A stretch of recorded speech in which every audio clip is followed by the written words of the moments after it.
March 10 நமது அனுதின மன்னா ஊழியங்களின் வாழ்த்துக்களுடன் இன்றைய நற்செய்தி. தேவனே அவற்றை படைத்தார். இன்றைய வேதாகம பகுதி சங்கீதம் 104 வசனங்கள் 24 முதல் 35 வரை. கர்த்தாவே, உமது கிரியைகள் எவ்வளவு திரளாயிருக்கிறது! அவைகளையெல்லாம் ஞானமாய் படைத்தீர். பூமி உம்முடைய பொருட்களினால் நிறைந்திருக்கிறது. பெரிதும் விஸ்தாரமுமான இந்த சமுத்திரமும் அப்படியே நிறைந்திருக்கிறது. அதிலே சஞ்சரிக்கும் சிறியவைகளும் பெரியவைகளுமான எண்ணிறந்த ஜீவன்கள் உண்டு. அதிலே கப்பல்கள் ஓடும். அதிலே விளையாடும்படி நீர் உண்டாக்கின திமிங்கலங்களும் உண்டு. ஏற்ற வேளையில் ஆகாரத்தை தருவீர் என்று அவைகளெல்லாம் உம்மை நோக்கி காத்திருக்கும். நீர் கொடுக்க அவைகள் வாங்கிக் கொள்ளும். நீர் உம்முடைய கையை திறக்க அவைகள் நன்மையால் திருப்தியாகும். நீர் உமது முகத்தை மறைக்க திகைக்கும். நீர் அவைகளின் சுவாசத்தை வாங்கிக் கொள்ள அவைகள் மாண்டு தங்கள் மண்ணுக்கு திரும்பும். நீர் உம்முடைய ஆவியை அனுப்பும் போது அவைகள் சிருஷ்டிக்கப்படும். நீர் பூமியின் ரூபத்தையும் புதிதாக்குகிறீர். கர்த்தருடைய மகிமை என்றென்றைக்கும் விளங்கும். கர்த்தர் தம்முடைய கிரியைகளிலே மகிழுவார். அவர் பூமியை நோக்கி பார்க்க அது அதிரும். அவர் பர்வதங்களைத் தொட அவைகள் புகையும். நான் உயிரோடு இருக்கும் மட்டும் என் கர்த்தரை பாடுவேன். நான் உள்ளளவும் என் தேவனை கீர்த்தனம் பண்ணுவேன். நான் அவரை தியானிக்கும் தியானம் இனிதாயிருக்கும். நான் கர்த்தருக்குள் மகிழுவேன். பாவிகள் பூமியிலிருந்து நிர்மூலமாகி துன்மார்க்கர் இனி இராமற் போவார்கள். என் ஆத்துமாவே கர்த்தரை ஸ்தோத்திரி. அல்லேலுயா.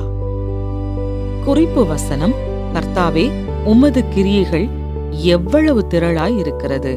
அவைகளையெல்லாம் ஞானமாய் படைத்தீர். சங்கீதம் 104:24.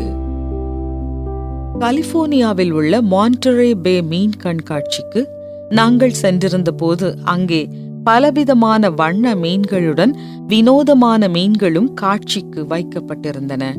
எனது 3 வயது மகன் சேவியர் அங்கே மேலே உயரத்திலிருந்து தொங்கவிடப்பட்டிருந்த ஹம்பக் திமிங்கலத்தின் முழு அளவிலான எலும்புக்கூட்டை காண்பித்து பிரமிப்புடன் என் கையை இறுக அழுத்தி, எவ்வளவு பெரிய மீன் என்றான். ஒவ்வொரு பகுதியிலும் இருந்த மீன்களை எங்களுடன் சேர்ந்து கண்கள் விரிய ஆச்சரியம் கலந்த பிரமிப்புடனும் மகிழ்ச்சியுடனும் எனது மகன் பார்த்து கொண்டே வந்தான். உணவளிக்கும் நேரத்தில் உணவாக போடப்படும் மீன்களை கவ்வி பிடிப்பதற்கு போட்டி போடும் நீர் நாய்களால் தண்ணீர் தெறித்து சிதறியதை பார்த்து ரசித்து சிரித்தோம்.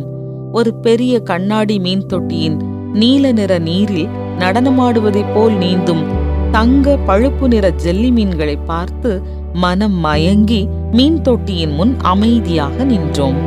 என் மகனிடம், தேவன் உன்னையும் என்னையும் படைத்தது போலவே சமுத்திரத்தின் ஒவ்வொரு உயிரினத்தையும் படைத்தார் என்றேன். சேவியர் ஆச்சரியத்துடன், ஆஹா, அருமை என்றான். சங்கீதம் 104 சங்கீதக்காரன் தேவனின் அபரிமிதமான படைப்பை வியந்து, கர்த்தாவே, உமது கிரியைகள் எவ்வளவு திரளாயிருக்கிறது! அவைகளையெல்லாம் ஞானமாய் படைத்தீர் என்று பாடினார். பெரிதும் விஸ்தாரமுமான இந்த சமுத்திரமும் தேவனின் ஞானமான படைப்புகளால் நிறைந்திருக்கிறது.